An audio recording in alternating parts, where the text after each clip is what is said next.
Hello students, उम्मीद है बेटा आप सबका नीट 2023 पेपर अच्छा गया हो। हम लोग मिले हैं नीट के इसी 2023 पेपर का केमिस्ट्री का फिजिकल केमिस्ट्री पोर्शन को एक बार देखने के लिए, उनके सॉल्यूशन पर डिस्कशन करने के लिए। ठीक है, तो चलो स्टार्ट करते हैं। फिजिकल केमिस्ट्री के क्वेश्चंस में पहला क्वेश्चन है किसके बारे में बेटा? ये चैप्टर कौन सा है, पहले यहां से बात करना शुरू करूं। ये चैप्टर आपको दिखाई दे रहा है इलेक्ट्रोकेमिस्ट्री चैप्टर से। यहां पे लिखा है conductivity of centimolar solution KCl, that means kappa की वैल्यू है। ये कापा मतलब कंडक्टिविटी, और ये वैल्यू है कितनी? 0.021। आगे यूनिट लिखा है पर ओम पर सेंटीमीटर, मतलब साइमन सेंटीमीटर, और कहा है रेजिस्टेंस ऑफ द सेल जो है वो 60 ओम, दैट मींस रेजिस्टेंस आर 60 ओम दे रखा है। ठीक, हमें क्या निकालना है? हमें निकालना है सेल कांस्टेंट। तो जिन बच्चों को सेल कांस्टेंट का ये फॉर्मूला पता होगा उन्हें ये बहुत आसान लगा होगा, ऐसा मैं मानता हूं। क्यों? क्योंकि सीधा सीधा फॉर्मूला है kappa is equal to 1/r into L/A। अगर हम L/A ढूंढ रहे हैं तो R का कप्पा से सीधे सीधे मल्टीप्लाई कर दो, एक दूसरे से मल्टीप्लाई कर दो, तो kappa into R that is equal to L/A। Kappa की वैल्यू है 0.021 इंटू R की वैल्यू है 60। दोनों का मल्टीप्लाई करेंगे, ओवरऑल आपका जवाब लगभग 1.26 के वैल्यू पर आएगा, और यहां पर वो वैल्यू सिर्फ एक जगह पर है, दैट इज आंसर ए। मैंने पहले ही कहा जिनको ये फार्मूला पता है ये उन्हें आसान लगा होगा। चलिए हम आगे बढ़ते हैं अगले सवाल पर। क्वेश्चन नंबर जो नेक्स्ट दिखाई दे रहा है ये एक असर्शन क्वेश्चन है। ये सवाल सॉल्यूशन चैप्टर से बिलोंग करता है, हेनरीज लॉ से। पढ़ते हैं स्टेटमेंट ए क्या कहता है। Helium is used to dilute oxygen diving apparatus के लिए, मतलब जो पानी में लेकर हम डाइविंग एपरेटस में ऑक्सीजन सिलेंडर ले जाते हैं वहां हीलियम मिलाते हैं। हाँ, ऐसा हम करते हैं, बिल्कुल करते हैं, मतलब असर्शन तो सही है। दूसरा, हीलियम गैस सॉल्युबिलिटी दिखाती है ज्यादा ऑक्सीजन में। यस देयर इज, लेकिन प्रॉब्लम यह है कि हम इसका जवाब नहीं दे पाए कि हीलियम क्यों मिलाते हैं। इसलिए नहीं कि सॉल्युबिलिटी ऑक्सीजन में जाता है, नाइट्रोजन की सॉल्युबिलिटी कम करने के लिए। तो ये जो लाइन है थोड़ा सा आपस में एक दूसरे को रिलेट नहीं कर रही, मतलब स्टेटमेंट दोनों सही हैं बट रिलेट नहीं करती। इसलिए हम जाना चाहेंगे हमारे फोर्थ ऑप्शन पर, नॉट एक्सप्लेनेशन। ठीक, चलो आगे बढ़ते हैं। इससे क्वेश्चन नंबर नेक्स्ट की तरफ चलते हैं। सवाल बॉयल्स लॉ पर है, मतलब सवाल गैसियस स्टेट चैप्टर पर है। गैसियस स्टेट चैप्टर में बॉयल्स लॉ का सवाल है। इसका मतलब बॉयल्स लॉ कहता है प्रेशर और वॉल्यूम एक दूसरे के इनवर्स होते हैं अगर टेम्परेचर फिक्स रखा जाए और मोल फिक्स रहें तो। अब इस चीज को जरा सोचें कि 1/v का ग्राफ और प्रेशर का ग्राफ अपने काम का, या फिर प्रेशर का 1/v के साथ ग्राफ हो या प्रेशर का वॉल्यूम के साथ ग्राफ हो, तो वो बॉयल्स लॉ पर है। लेकिन कभी भी प्रेशर का टेम्परेचर के साथ ग्राफ काम नहीं करेगा। 1/v चलेगा, वो चलेगा, लेकिन और कोई फैक्टर यूज नहीं कर सकते। अब मुझे इस 1/v को अगर मैंने मान लिया x, तो भाई p और x डायरेक्टली प्रोपोर्शनल। 1/v अगर है तो यहां पर देखो दो जगह 1/v लिखा है, यहां पर 1/v लिखा है, यहां पर 1/v लिखा है, तो 1/v का ये वाला ग्राफ इनवर्सली प्रोपोर्शनल सही नहीं है। ये इनवर्सली प्रोपोर्शनल ग्राफ है, ये सही ग्राफ है, ये ग्राफ दिख रहा है ये भी सही ग्राफ है, लेकिन आइडियल गैस इक्वेशन कहती है PV इक्वल्स टू nRT, का मतलब P nRT और 1/v, ये रहा आपका y और x। तो y और x के साथ में जरा सोचो कि प्रेशर का टेम्परेचर से क्या रिश्ता? डायरेक्टली का मतलब जो बड़ा दिखाई दे वो बड़ा हो, जो छोटा दिखाई दे वो छोटा हो, मतलब T3 सबसे बड़ा, देन T2 उससे छोटा, देन T1 उससे छोटा। इसलिए मैं आंसर 4 पर जाना चाहूंगा बजाय 3 पे जाने के। तो इसलिए ग्राफ का आंसर 4 है। जिन्हें ग्राफ प्रैक्टिस की है उन्हें बहुत आराम से पता चला होगा। चल तो आगे बढ़ते हैं इससे। अगला सवाल जो है इंटरमॉलिक्यूलर फोर्सेस के ऊपर है, मतलब गैसियस स्टेट से ही रिपीट हुआ है सेकंड सवाल की, लेकिन किस पर बात कर रहा है? फोर्स ऑफ अट्रैक्शन और रिपल्शन के ऊपर। फोर्स ऑफ अट्रैक्शन और रिपल्शन जब बात करें तो बॉन्डिंग की बात नहीं करना ना भाई। सबसे पहले इस पॉइंट को समझने की कोशिश करो, covalent bonding, it's not intermolecular force. तो इंटरमॉलिक्यूलर फोर्सेस में जब बात करो तो बॉन्डिंग वर्ड का इस्तेमाल मत करो। इसका मतलब आप इस्तेमाल कर सकते हो डाइपोल डाइपोल, ए आंसर चलेगा, है ना। डाइपोल इंड्यूस डाइपोल, बिल्कुल बी भी ऑप्शन ठीक है। हाइड्रोजन बॉन्डिंग भी एक तरह का इंटरमॉलिक्यूलर फोर्स माना जाता है, इसलिए वो भी वैलिड है। और आखिरी में डिस्पर्स वो लंदन फोर्स, वो भी। तो कुल मिलाकर ए बी सी और ए डी कंसिडर नहीं होगा। तो कहां है ये रहे ए बी सी और ई आर करेक्ट, मतलब आंसर इज ए, क्योंकि इंटरमॉलिक्यूलर फोर्सेस को देखा गया ओनली बिटवीन गैस मॉलिक्यूल्स। चलिए अगले सवाल की बात करूं, ये सवाल है मोल कॉन्सेप्ट चैप्टर को लेकर। सवाल क्या पूछना चाहता है कि हमारे पास राइट ऑप्शन ढूंढना है ना। किसके मास की बात है, CO2 के। किससे बनाया आपने, हीटिंग किया है 20 ग्राम 20% प्योर लाइमस्टोन। लाइमस्टोन बोले तो CaCO3 converting into CaO plus CO2 से। अगर मैं इस रिएक्शन को देखता हूं तो CaCO3 का मॉलिक्यूलर मास 100 ग्राम, जिससे प्रोड्यूस होता है 44 ग्राम CO2 जो उसका मॉलिक्यूलर मास है। 100 ग्राम प्रोड्यूस करता है 44 ग्राम को। हमने सोचा कि 20 ग्राम दे रखा है, 20 ग्राम दे रखा है ये CaCO3। नहीं 20 ग्राम नहीं दिया है।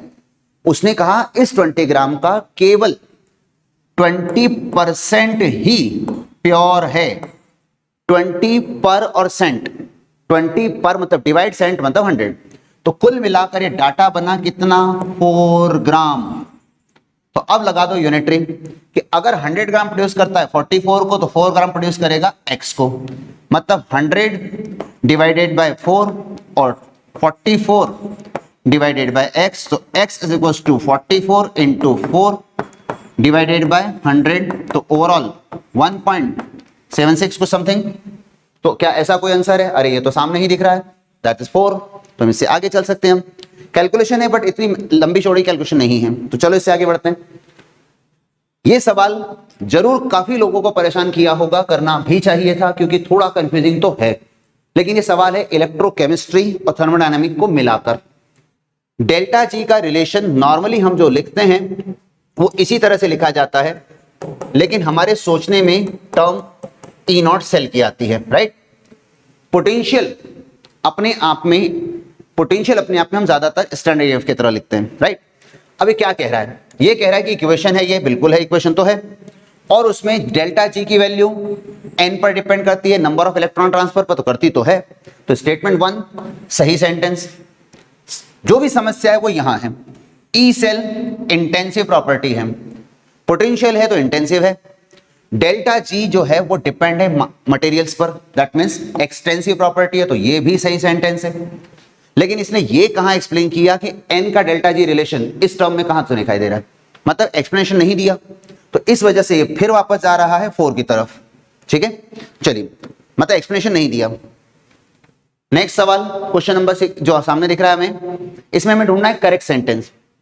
पहला सेंटेंस यहां से पकड़ना कि करेक्ट सेंटेंसेस पर ही ध्यान दें, गलत सेंटेंसेस को इग्नोर करें। तो atom of all elements composed of 2 fundamental, 2 नहीं, ये 2 किसको कह रहा है पता नहीं, प्रोटॉन का न्यूट्रॉन को, न्यूट्रॉन प्रोटॉन या इलेक्ट्रॉन, नो। तो ये सेंटेंस हमें गलत लगता है, छोड़ो इसे। मास ऑफ इलेक्ट्रॉन 9.1 10⁻31, यस ये सही सेंटेंस है, मतलब बी अपना आंसर बनता है। All isotopes of given element show same chemical property, क्योंकि इलेक्ट्रॉन बराबर है, एटॉमिक नंबर बराबर है, तो केमिकल प्रॉपर्टी तो मैच कर ही जाएगी। तो आंसर ये भी सही लगता है, मतलब सी आंसर भी हो सकता है ना। चलो आगे बढ़ते हैं। प्रोटॉन इलेक्ट्रॉन को कलेक्टिवली न्यूक्लियॉन कहा जाता है, बिल्कुल नहीं कहा जाता। न्यूक्लियॉन होता है प्रोटॉन प्लस न्यूट्रॉन, इसका मतलब ये सेंटेंस गलत है, तो डी तो आना ही नहीं चाहिए। आखिरी बचा Dalton atomic theory regarded the atom as ultimate मतलब इससे छोटा कुछ है ही नहीं, तो डाल्टन को लगता था, तो उसके हिसाब से तो सही है।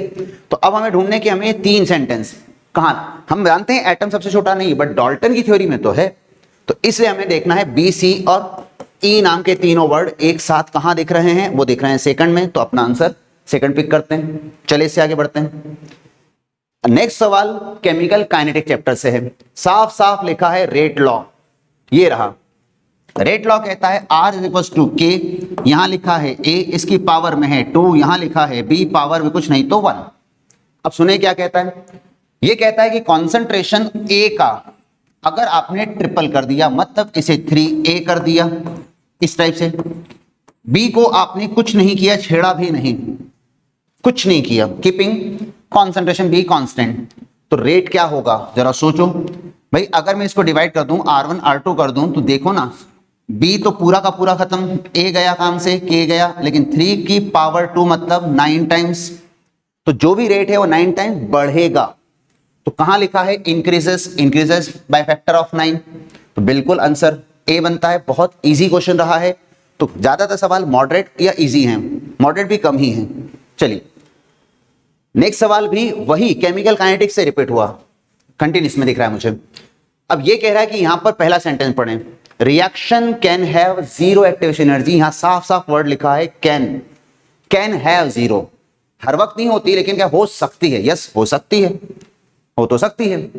नीचे क्या लिखा है, minimum extra amount of energy absorbed by reactant molecule so that their energy becomes equal to threshold.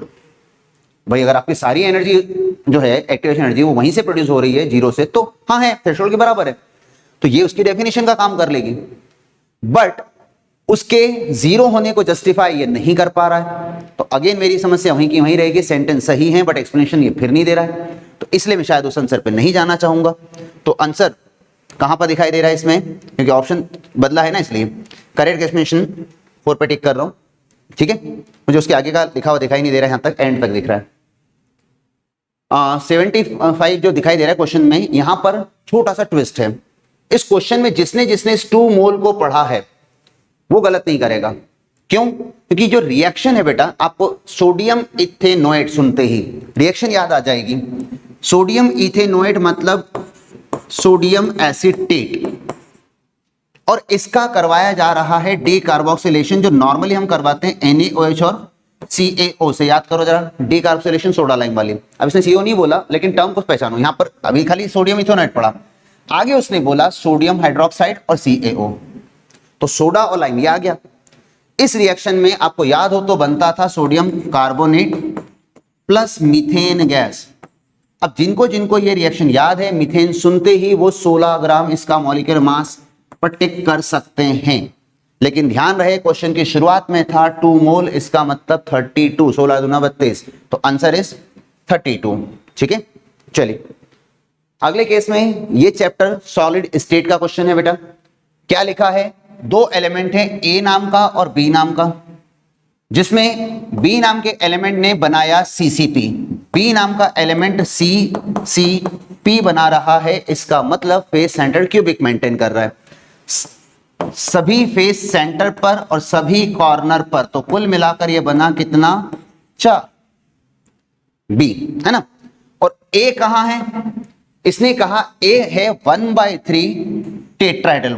अब टेट्राहेड्रल होती हैं 8 और उसका 1/3, मतलब कुल मिलाकर 8/3। अगर मैं इस आंसर को ढूंढूं इस तरह से, A 8/3 और B 4, तो ये सही जवाब कभी होता नहीं, क्योंकि फ्रैक्शन में इंपेरिकल कभी होते नहीं। तो आपने 3 का मल्टीप्लाई यहां भी कर दिया, इसमें भी कर दिया, तो ये टर्न कर गया A 8 और B 12 में। आंसर ये भी नहीं है, क्यों नहीं है, क्योंकि ये पूरे डिजिट, ध्यान से देखो 8 और 12 सिंगल वैल्यू से डिविजिबल है 4 से, तो मैंने इसमें 4 का डिवाइड किया तो मेरे सामने आया A2 B3। अब A2 B3 में ये 2 प्लस ये वाला 3, कुल मिलाकर टर्म बना 5, तो वही नंबर उसे चाहिए कि AX B5, जो X और Y जो है वो AX B5 में आपका सम देखना था, जो आंसर आ रहा है 5, तो इस 5 का ध्यान रखना, X प्लस Y का, इस X प्लस Y का, ठीक है। चलो इससे आगे निकलते हैं। अगला सवाल हमें किस जगह से दिखाई दे रहा है, ये सवाल है आयनिक इक्विलिब्रियम से भी और केमिकल बॉन्डिंग से भी, तो हम इसको आयनिक इक्विलिब्रियम में सोचते हैं। लुईस एसिड वो जो इलेक्ट्रॉन गेन करे, La नाम में लिखा है ना लुईस, और एसिड जो इलेक्ट्रॉन मांगे, ला मांगता रहता है पूरे टाइम, तो ये लुईस एसिड कौन मांग रहा है, देखो OH के पास ऑलरेडी एक इलेक्ट्रॉन पेयर है, तो ये तो डोनर है, तो एसिड तो हो नहीं सकता, आंसर सेकंड गया काम से। ऑक्सीजन में भी लोन पेयर, अगेन बेस, ये भी नहीं हो सकता। अमोनिया में भी नाइट्रोजन के पास लोन पेयर होता है, ये भी बेस है, आंसर ये भी नहीं हो सकता। हाँ BF3 है, यस BF3 जिसमें बोरॉन का ऑक्टेट कंप्लीट नहीं हो पाता है। तो बोरॉन अपना ऑक्टेट पूरा नहीं कर पाता है, उसके पास 6 इलेक्ट्रॉन होते हैं। ये बात हम सब लोग बड़ी अच्छी तरह समझते हैं, फिर भी मैं उसको डॉट स्ट्रक्चर से रिप्रेजेंट कर दे रहा हूं। तो जरा चेक करो कि बोरॉन के पास आउटरमोस्ट इलेक्ट्रॉन 6 हैं, इसलिए हमेशा लुईस एसिड का रोल प्ले करता है। तो उम्मीद है ये बात आपको पहले से पता थी। चलो आगे बढ़ते हैं इससे। क्वेश्चन नंबर नेक्स्ट जो दिखाई दे रहा है ये है अपने एटॉमिक स्ट्रक्चर चैप्टर से। एटॉमिक स्ट्रक्चर चैप्टर ये कहता है कि मैग्नेटिक क्वांटम नंबर जो है, जो कि हम m से लिखते हैं, और एजीमुथल क्वांटम नंबर जिसको l से लिखते हैं। नंबर ऑफ ऑर्बिटल को रिप्रेजेंट किया जाता है m से, और उसका फॉर्मूला है 2l+1। हमारे सवाल में इस m को ही इन्होंने n और m करके लिखा है। ये देखो nm लिखा है इस टाइप से। तो मैंने अपने वर्ड को थोड़ा सा चेंज कर लिया, nm लिख दिया। अगर ये 1 इस तरफ आता है तो n छोटा सा m -1 = 2l, और l की वैल्यू इस 2 को लाता हूं डिवाइड में, तो nm-1 डिवाइडेड बाय 2। तो ये रहा अपना आंसर। जरा ढूंढते हैं हमें कहां दिख रहा है, और वो दिख रहा है हमें थर्ड ऑप्शन में। तो कंपैरेटिवली इजी क्वेश्चन था। चलिए इससे आगे बढ़ते हैं। अगला सवाल सरफेस केमिस्ट्री चैप्टर से है। हमसे पूछा गया था example of heterogeneous catalyst. Heterogeneous catalyst वो जिनमें रिएक्शन में रिएक्टेंट की जो फेज है, मतलब सॉलिड लिक्विड गैस। अगर रिएक्टेंट सारे गैस, कैटलिस्ट भी गैस, तो होमोजीनियस। अगर रिएक्टेंट गैस, कैटलिस्ट सॉलिड या लिक्विड, तो हेट्रोजीनियस। स्टेट अलग अलग लिख देना। चलो देखते हैं। Decomposition of ozone gas. Ozone gas, presence of nitrogen monoxide. Sir ozone भी गैस होती है, NO भी गैस होती है, तो ये तो होमोजीनियस। आंसर ए नहीं है। सेकंड पढ़ते हैं। डाई नाइट्रोजन मतलब कौन? Nitrogen gas. डाई हाइड्रोजन मतलब कौन? Hydrogen gas. लेकिन और बनाया क्या? Ammonia gas. तो अब तक तो गैस गैस गैस बोल रहा है, मतलब सेम मीडियम बोल रहा है, लेकिन आखिरी में पढ़ो, देखो क्या लिखा है, फाइनली, बहुत पीसा हुआ पाउडर जैसा। कौन? आयरन। और आयरन बोले तो सॉलिड। स्टेट अलग आ गई, स्टेट अलग आ गई, तो आंसर भी तो आ गया। हमें हेट्रोजीनियस ढूंढना था, अलग अलग स्टेट ढूंढना था। मैंने नीचे के ऑप्शन पढ़े भी नहीं, शायद आवश्यकता भी नहीं पड़ेगी। अगर आपको लगता है तो जरूर देख लेते हैं। SO2 गैस होता है बेटा। सल्फर ट्राइऑक्साइड भी गैस होती है ना। और आप उसमें ऑक्साइड ऑफ नाइट्रोजन ले रहे हो, NO, मतलब फिर से गैस। सबकी स्टेट मैच कर गई, तो इसलिए मैंने सिर्फ सेकंड आंसर को टिक कर लिया। ठीक है, चलिए आगे बढ़ते हैं। ये क्वेश्चन रेडॉक्स की बैलेंसिंग के बिना समझाना मुश्किल पड़ेगा, आपको बैलेंसिंग करनी ही होगी और संभाल कर। कैसे? सामने एक रिएक्शन दिख रही है, मैं उसको दोबारा यहां लिखता हूं। Cr2O7 चार्ज -2, प्लस में कौन है? SO3, यहां लिखा है SO3, और चार्ज क्या है बेटा इस पर? -2 का, जो कि कन्वर्ट होकर क्या बना है? कन्वर्ट होकर बना है Cr पर +3 प्लस SO4 -2।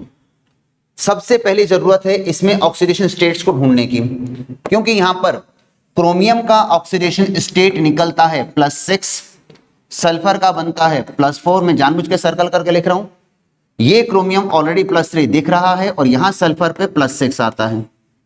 तो पहले हम एलिमेंट टू एलिमेंट कंपेयर करते हैं।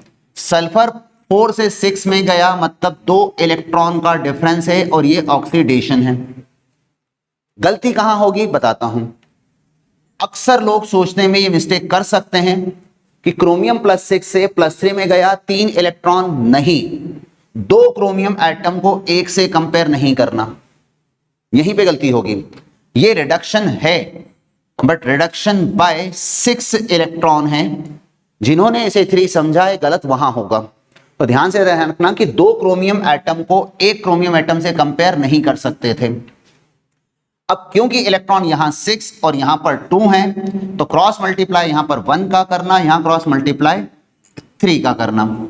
तो कुल मिलाकर इक्वेशन ये कहेगी कि आपके पास Cr2O7 -2 एक ही मोल रहेगा, ये रहेगा सिर्फ 1 मोल, सिर्फ 1 मोल, प्लस 3 का मल्टीप्लाई SO3 में हो जाएगा, तो 3SO3 -2 होगा।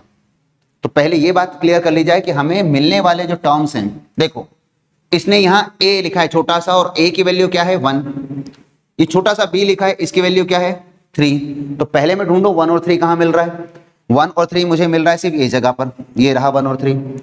मुझे ढूंढना भी नहीं पड़ा कि अगला वर्ड जो है ये यहाँ पर H+ के सामने जो C लिखा है वो 8 है या नहीं है, वो तो पूरी बैलेंसिंग के बाद मिलेगा। तो सही तरीका पिक करो, आपका अपने आप आंसर मिल जाएगा, आंसर इज 3।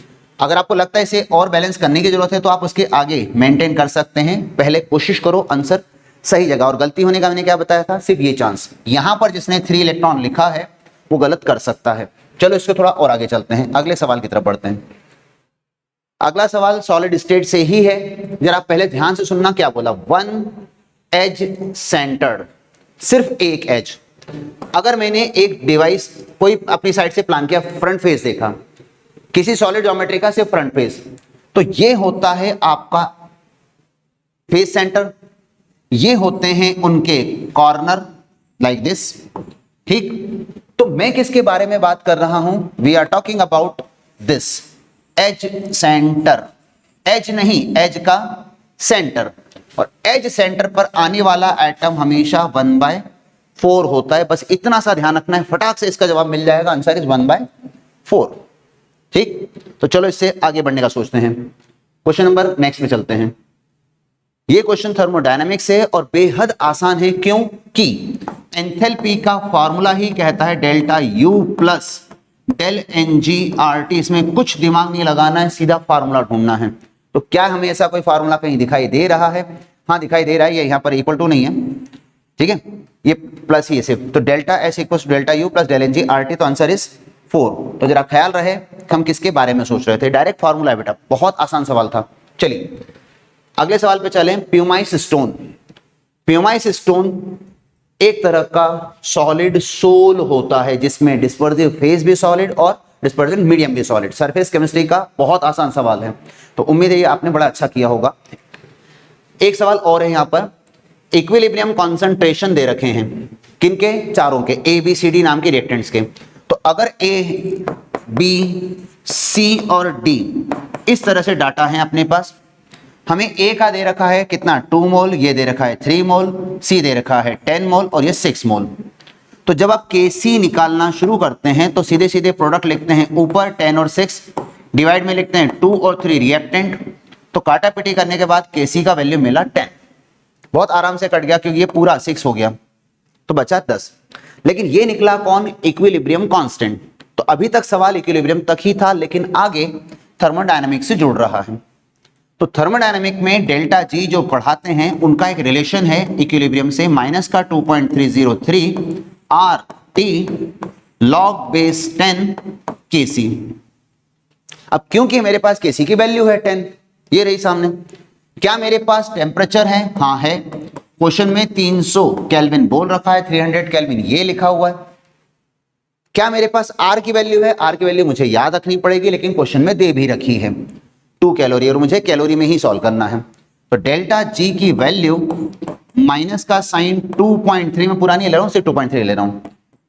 R की जगह पे 2, टेम्परेचर की जगह 300 और यहां लिखा log 10। अब भाई log 10 की वैल्यू तो सीधे सीधे 1 होती है, और इन तीनों का मल्टीप्लाई करने जाऊंगा तो लगभग माइनस का 1380 के आसपास कुछ आंसर आएगा कैलोरी में।